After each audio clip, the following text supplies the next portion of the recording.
Hello and welcome to Women's Biz Podcast. I'm Annie Gibbins, founder and CEO of Women's Biz Global, and I invite you to get comfortable and listen in on candid conversations I have with fascinating women from around the globe. Business leaders, entrepreneurs, humanitarians, athletes, and a whole lot of regular people. Tune in as they let their guard down and open up on aspects of their business and life journey, how they measure success, and what they have learned along the way. These conversations aim to inspire you to embrace opportunities and possibilities beyond the limits of your imagination. Reclaim your power, strength, and vulnerability. Stand in your truth and propel yourself towards the life you dream to live. Hello, everyone. Wonderful listeners of ours. It's Annie Gibbins here, your host of Women's Biz Podcast. And today I'm thrilled to introduce to you Kim DeYoung. She is a seasoned choice coach, entrepreneur, speaker, and a brilliant author behind a book called The Book of Choice. So yes, we are going to be talking choices today.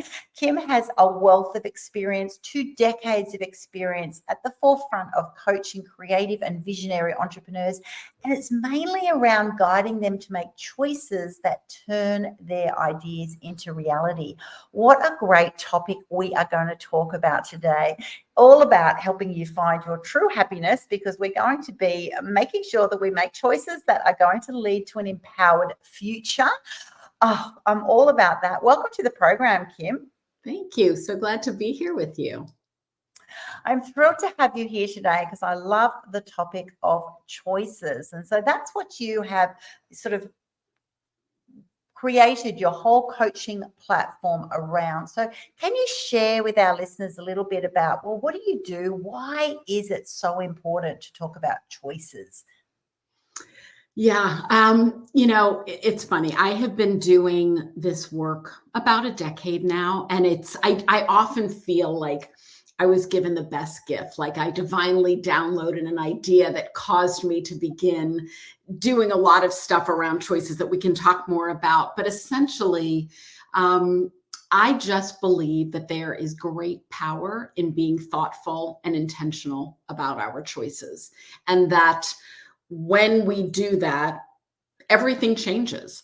So we make many, many, many choices every day, from the mundane of what we're eating to the really important ones. And to bring that thoughtfulness to the choices we make, to give great thought to, why does the choice matter? What could get in my way? What's possible? What actions will I take? Is really important. And imagine us as adults now teaching that to our kids and the next generation. And that's something that's new language to them. So it's so powerful.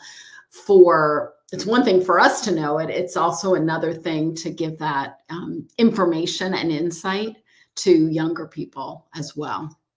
I think it's such great information to be sharing with our young people, because so much of our life, and I've heard myself say it, I've heard so many people that I've coached say, I didn't have a choice, right? And so that's a whole interesting topic of itself. It's like, well, you always have a choice, whereas it feels like there is no choice. You're in a situation that's moving too rapidly, dictated by other people. It can feel like that. And so I think that's a fascinating place to be, that, let's start early and be encouraging our young people that you do always have a choice. I think you mentioned there before, it's like slow down and actually be intentional with your actions, right? Yes. And you brought up such an interesting point. It's like, so often, you're right, people think they don't have a choice, but we always have a choice. Even if we choose to not do something, that is a choice. And again, it's just power. I mean, it's around us all the time. It's around us no matter our age, no matter our demographic, like everybody. None of us are really immune from making a choice. Like, we all have to do it. And the more thoughtful that we can be in the choices we make, the better. That's really the key thing that I believe. Yeah, absolutely. And that is, even no choice is a choice, right? Often Mhm. people think to choose is to do something. It's also to not do something. It is always a choice. And Yeah. so you talk about the importance of living an examined life. And I love that. Yeah. I'd really love to explore that. Can you elaborate a little bit? Well, what does that Yeah. mean? Why Yeah. is it? I had a circumstance when I shared the introduction of my book, which talks about this concept of the examined life. I shared it with a woman who was 80 years old, and she called me to say, Kim, is it too late? I said, is it too late for what? She said, I've never been thoughtful about my choices. At Mm, this point, I have never lived an examined life. Is it too late to start? And I said, it is never too late to start. Like at any moment, you could choose to bring greater thoughtfulness to your choice. And it was interesting. I then had a further conversation with her, and just generationally in her specific circumstances, her husband made all the decisions. She didn't. She was not of that generation. She was not brought up that way. And it's like a whole new thing for her to try on that concept. And what does it mean to be, I guess my definition of living an examined life is one where you're aware of what you're doing. Like the opposite, if you think of the opposite of the examined life, that would mean you're not thoughtful about your choices and your life is kind of happening to you. And mm, you may be a victim of circumstance versus the flip side is controlling it and bringing that intentionality to what you do, so your life is not happening to you, that you mm. are making your life happen the way you want it to happen. Yeah. I think so many people will be sitting there nodding, going, yes, yes, yes. I Yes. often feel like life is happening to me rather than me intentionally choosing, who I want to be, how I want to live my life, who I allow in and out of my space. So many important aspects, and I love that generational difference too. Because if I think back of my grandmothers or my mother, they often had sayings like, "Well, my opinion doesn't matter," or "I'm not allowed to say what I really think."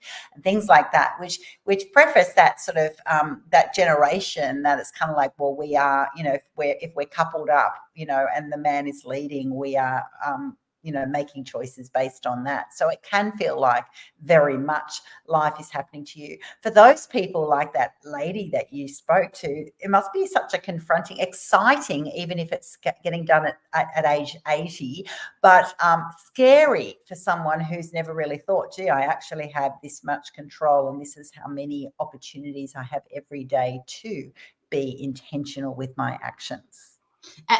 Exciting and amazingly scary, Yes. somebody who's never done it before and doesn't even necessarily have the skill set, the confidence to do it. I Mm, mean, so much about making an intentional choice is confidence, is that mm, belief that you have it, because if you think about, many of us, there are many different decision making styles, and some people are scared to make a choice. Some people are avoidant to make a choice. And if mm. you're kind of in that space, you may be bringing all this fear and even and just not having the capability of making the choice. There's so much of that as well. Yeah, I totally agree. It could actually be quite traumatic if you just suddenly launched into that, that whole process. It would be totally overwhelming, because these are skills that we develop over a lifetime and Yes. that we get more confident and empowered in. So I'd love to talk about your book then. The book's called The Book of Choice. And I understand it was a culmination of your experiences. So what led you to write the book? So, about 10 years ago, I was being interviewed for something unrelated to the book. And the way that I answered one of the interviewer's questions was, what happens as we make a choice and take action? How does our life unfold? Mm, And as I reflected on that after the interview was over, I was thinking, I'm like, what does happen when we make a choice and take action? How does our life unfold? And I mm, went back to a particular choice I'd made, maybe 2 years prior. And I'm a visual person, so I used a mind mapping software to look at the details of it. I thought, okay, I made this choice. From this choice, I met this person, had this opportunity, this experience, and I captured it in a mind map. And I had basically captured a 2-year window of time. And when I shared it with my first friend, she was blown away. She's like, "Can you do that for me?" Because really what I was documenting on a piece of paper was all of this people, opportunities, things, et cetera, had come into my life because of one choice. So when I looked back over time, it was this amazing feeling of gratitude. But as well, when I stood in the future space and looked into the future and thought, what choice could I make today and what becomes possible? That was when I realized the power of this. Each of us is in a moment every day to wake up and say, I choose to do something. And from that something, things will come. That is the truth. And so from that experience, this friend actually not only asked if I would create a map for her of a choice she had made, but she said, Kim, can I ask you, because I'm very get it done oriented, can you not need to get it done? Can you just enjoy the mapping and see where it goes? And it was a beautiful request. And it sent me on a year journey of exploring the choices of 29 others. And so in that experience of having these beautiful deep dive conversations with people of choices they'd made, choices they wanted to make, I was led into this incredible world of information. I mean, people shared and shared and shared. And at the end of the year, as I was processing all that I had learned and digested, I thought, I am sitting on something very powerful. I share this information in a way that is helpful to others. And that was really how the book began. And one of the interesting things is that this mapping process that I've referred to, I wasn't teaching anybody how to do it. I was it was my process of like, if you and I were to have a conversation of let's explore a choice you made, this is what I would do on your behalf. And it was a coach of mine who said to me, Kim, I think you might want to teach choice mapping in your book. And I thought, I didn't imagine anybody would be interested. So, but I heard her words and I had to kind of observe how is it that I do what I do so that I could teach it to others and be able to describe my process. So I have really come up with a vocabulary and a new way that anybody can look at their choice. It's choice mapping is it's a self-discovery tool. It's a visual, creative process that anybody can use at any time to look at the details of a choice, to bring that greater intentionality to live that examined life. And, the book has beautiful stories because I've interviewed so many people. So it's not only pieces of my journey, it's other people's journey. And my hope is that as people read it and hear other people's stories, they can put themselves in their shoes and imagine like, how might they have handled it? And, so there's like a lot of learning and opportunity for them in the book.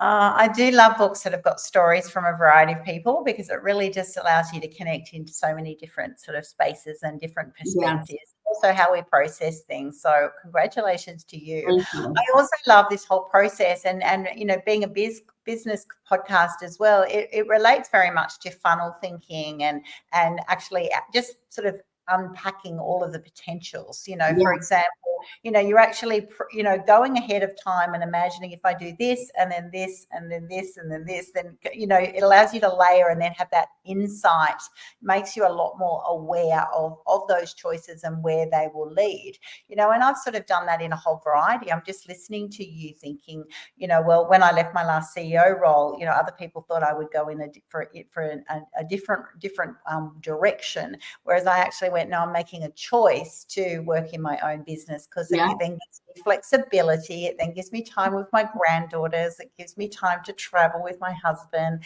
And I actually had to go, if I make this decision, what will be the pros and there's cons, salary, safety, security, position, title, but allows you to actually go, okay, if I did it this way, and then, well, what's going to be the consequence of that? And then where will that lead me? Where will that lead me? or I can choose to do this other choice. So when you actually start mapping them out, I love that process. And people will go, oh my gosh, I don't think of that.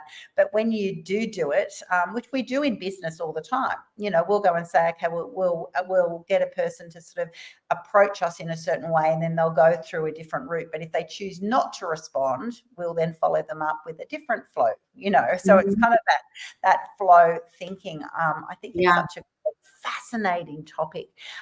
So in your years of coaching, you've helped so many individuals make meaningful choices. What sort of examples can you share with our listeners today on different choices that people have made that have really positively impacted their lives? Yeah. I mean, it's interesting. One of the things that as I was speaking with so many people, I realized that the types of choices that we make kind of fall into, at a broad level, 3 categories. We're either making personal choices, professional choices, or relationship choices.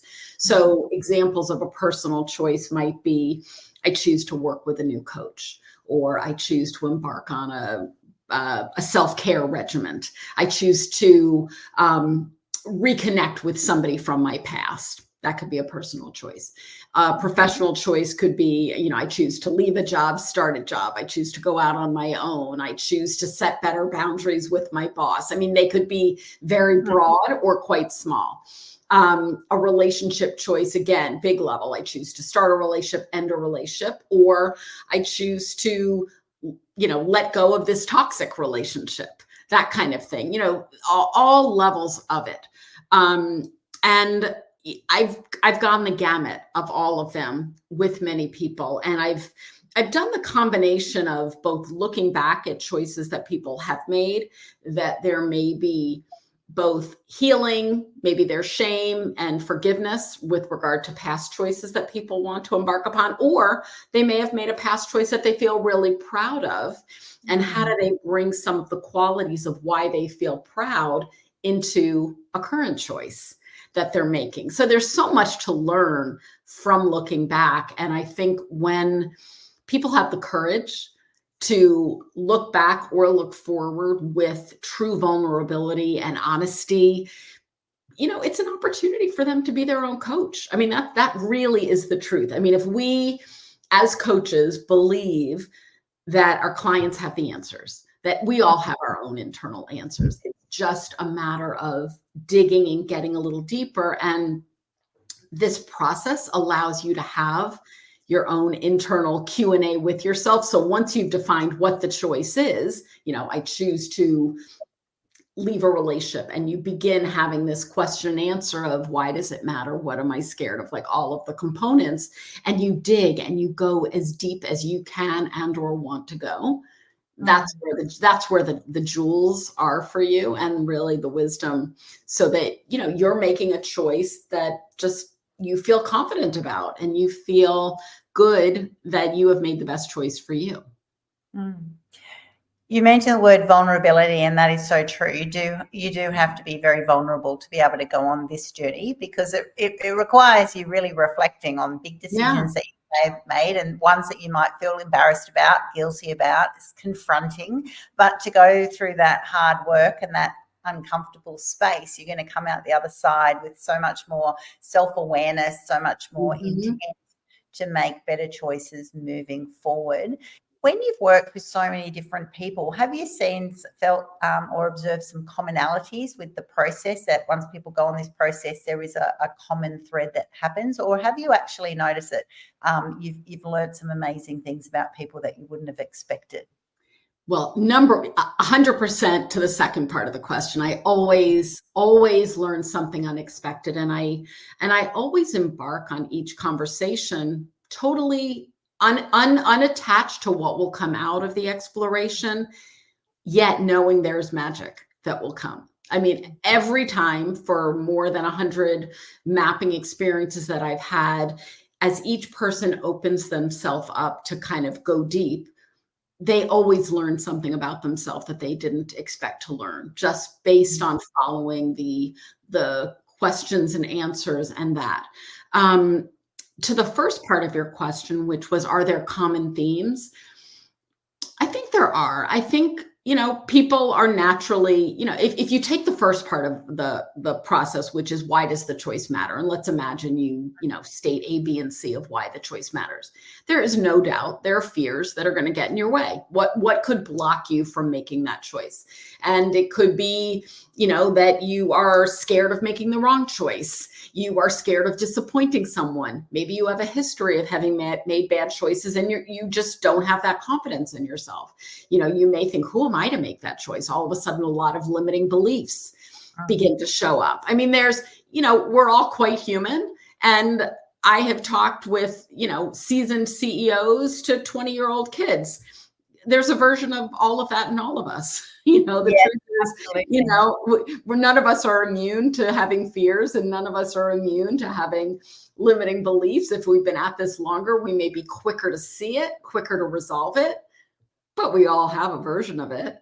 And, it's actually kind of a beautiful thing from a humanity perspective to realize like we're all kind of connected in that way. Like we're all essentially having versions of the same struggles. We want to make choices that matter. We seek to do good things in the world, to do things that matter to us, that are going to feel purpose-filled, et cetera. Many of us do.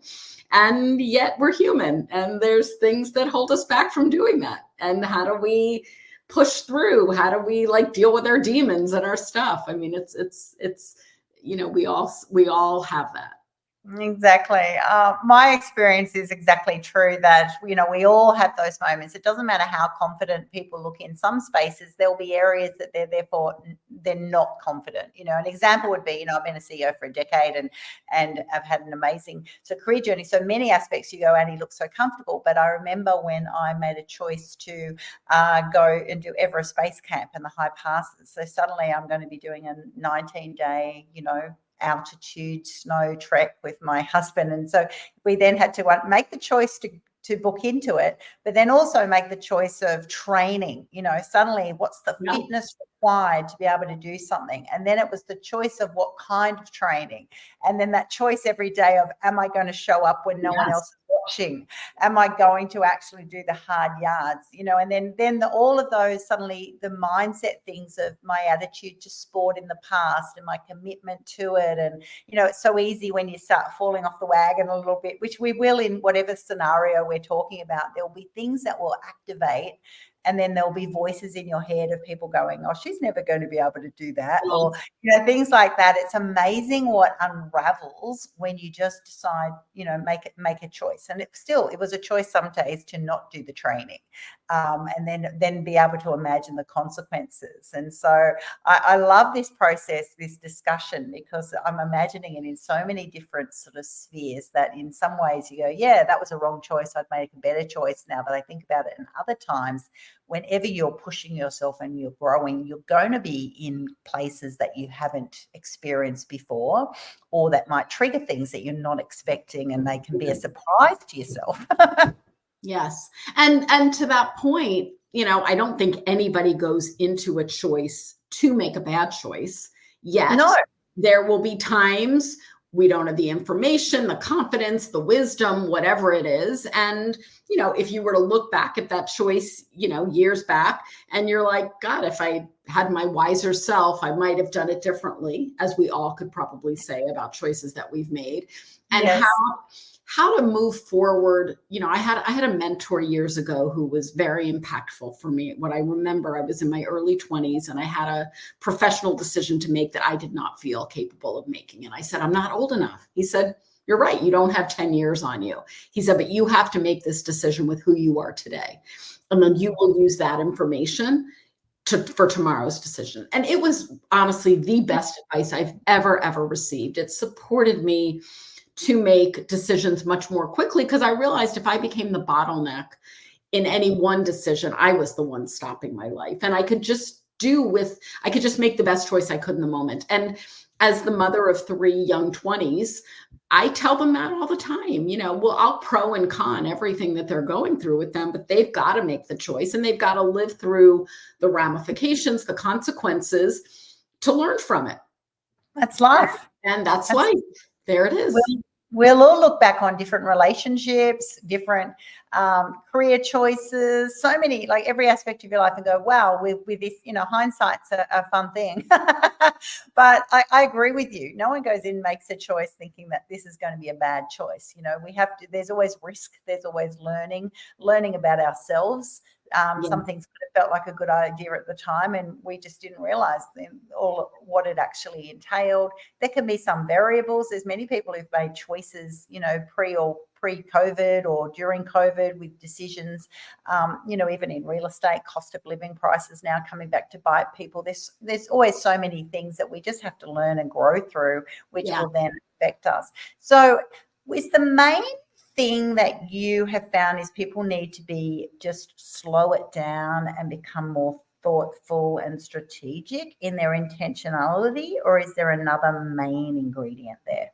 That's a very interesting question. I don't know that I've thought about it from the perspective of they must slow down, although that's never a bad thing. I believe that with the thoughtfulness of, for example, I can speak to an issue my son was going through. So starting a new job, moving to a new city, navigating a relationship that was at a distance. It was like, will I choose to take this job in this new city? And will I choose to embark on a relationship, long distance, like two big things in his life, new job, new relationship. And the choice to do both and the consciousness. So it wasn't, yes, it probably was a slowing down. And because he'd been aware of this process with me for years, and, I was coaching him a bit on the side, it was that realization of, you have these big choices to make. Like, how do you bring your thoughtfulness to it? Are you prepared to be making two big choices at once? Like, does it serve you to be both starting a new job in a new city and dealing with a long distance relationship, a brand new long distance? And in the talking through it, he ended up deciding, yes, he wanted it all. Okay. That was very conscious. I mean, good for you. Yeah. Like, he thought about it. He decided it. He and his girlfriend had a very open conversation. I mean, what more gorgeous thing could you do than that? Like, will it work? Who knows? But they went into it eyes wide open, very thoughtful of the challenges that they might navigate. I mean, that is a beautiful thing to do in all cases. Yeah. So that was, that is what I hope for everybody in the choices they make, is to just think through it so that when you step forth, you're like, yeah, I'm doing this, whatever it is. So what are the main common obstacles that people will find in the process? You've got a very detailed process that you've outlined and is in your book. Are there certain sort of parts of the process, if you like, that people struggle with? And is there a main common obstacle? You know what? This is such a great question as well. And I just taught a class on this, and I really experienced it firsthand. One of the components of looking at a choice is to look at what becomes possible for you from that choice. And I find across the board, none of us are as great at looking at what is possible for us on our own as we are when a friend steps in. So, you could sit there and say, I'm choosing to stop working corporately, and I want to work on my own. And what are the things that are possible? And you might come up with some great things. And then you sit down with your really smart, interesting friend who loves you to death. And she comes up with a handful of other things that you didn't see for yourself because others can see more for us. And I just experienced this. I was just leading my first class where I took the content of the book a bit deeper. So I had a group of students, and they really saw that firsthand. I had them do an exercise where they took their choice and thought through what was possible. And then I had them do it in a partner experience. And they're like, oh my God, my partner saw this and that and huge, big, brilliant things. And that every person that happens to, every single person, that is a common thing. So it's an interesting experience to invite somebody else into the process with you, because I often think, like, whenever you're making a choice, they're both the fears that could hold you back and the possibility that pulls you forward. And if the possibility is big enough and exciting enough, and you've used the support of a friend or loved one to help you think bigger, it's likely going to pull you through the fears. into the future, into this thing you want. I mean, and that's big. That is huge. That is huge. The power in being in a supportive environment, the power of having a friend, having a coach, having a mentor, something that actually supports you and gives you that boldness, braveness, sort of, nesting, if you like, but can also give you, in love, the kick that you need to actually push you through. And often that's what it's like. It's like this gentle push, but I'm here for you. I've got your back. You're not going to fall. Which actually is the best blessing, because I think so many people by themselves, it's that time of, no, I'll just hide under the doona. No, I'll just give it a miss time. I'll just wait till I feel like it. We've all got that. There's nothing judgmental in that. Like, that's just human nature. Whereas when you've got that person going, no, you want this, I want it for you too, go get it. It is so powerful. So powerful. That's interesting. So I've also heard you talk about the value of walking away from the zone of excellence work to focus on your zone of genius work. What does that mean? So those are two terms that I learned years ago when I read the book, The Big Leap by Gay Hendricks. And zone of excellence work is work that you're really good at. You're well valued and well compensated, but you're not necessarily jumping out of bed. It's not your most purpose-filled work. Versus zone of genius work is like work that you would do for free. Like, you just love it so much. It makes you so happy. It's purpose-filled. And I made a very big choice about a year and a half ago to step away from zone of excellence work that I had been doing for years, that I was very good at, had beautiful clients. I loved what they did. I cared. It wasn't awful work by any means. Yet I was beginning to notice that I didn't have this deeper sense of purpose, and I wanted that. And so that was when I made the decision, this is a handful of months before my book was published, that I was only going to focus on everything choice related. And I am in that space now, 18 months-ish, and it's a different world, to like every client, every opportunity, everything I do, I'm just happy. Like, I am much happier because the work flows out of me. It's actually not work. It's like beautiful conversations. It's so much fun because it is zone of genius. And so I hope for everybody, and what does it mean to step into your own zone of genius? And what is that work that is just, you would do it even if you were not paid for it? Yeah, absolutely. And I'm the first to say I feel like that with Women's Biz Global, because I just absolutely love it going. And I say to my husband all the time, I can't believe I get paid for this. It's just a joy. Saying that, it can be a hard journey for people to then monetize that, to be in that space. This pure joy. Oh my gosh, I can't believe I do this for free. But you can't do it for free because obviously everything has to be business. And that can be a big block, and that can be a huge challenge for people going, well, my area of excellence basically does pay the bills and does get me through. So it's a big, bold, brave move to actually focus on your zone of genius and to really start embracing that. But at the same time, being very intentional with those actions and those choices to then monetize that in a way that hopefully is better than what you did before. Yes. I mean, and your words are so important. It's just because it's zone of genius while you would do it for free, does not mean you do it for free. And here's the thing, people don't value what they receive for free. So it is very important to step forth. And fortunately, the work that I had done in the zone of excellence was about building businesses, launching products and services. So now it's really applying everything I would do for clients to myself. And I know it, but there's there's a matter of doing it. There are things to do to monetize a business, offers to be made, lists to be built. I mean, products to be created, all of it. And, there's no shortcut. Yeah. So did you find that this is what actually, this change of thinking for you actually sped up the process, such as writing the book? I know your book took 10 years or something to write. That's a common journey for many people. I'm also a publisher, and I'm watching other people have these journeys going, it just never gets done. But suddenly a shift like that to actually change what you were doing and move into this new space, can that that can sometimes be that push to then suddenly everything falls into place. Did that happen to you? 100%. I mean, part of why I walked away from the Zone of Excellence work was I needed to commit more time to getting my book out. Like for many of the years, I enjoyed the process. I wasn't rushing it. I didn't need to be on a timeline. I knew that there was learning in the journey.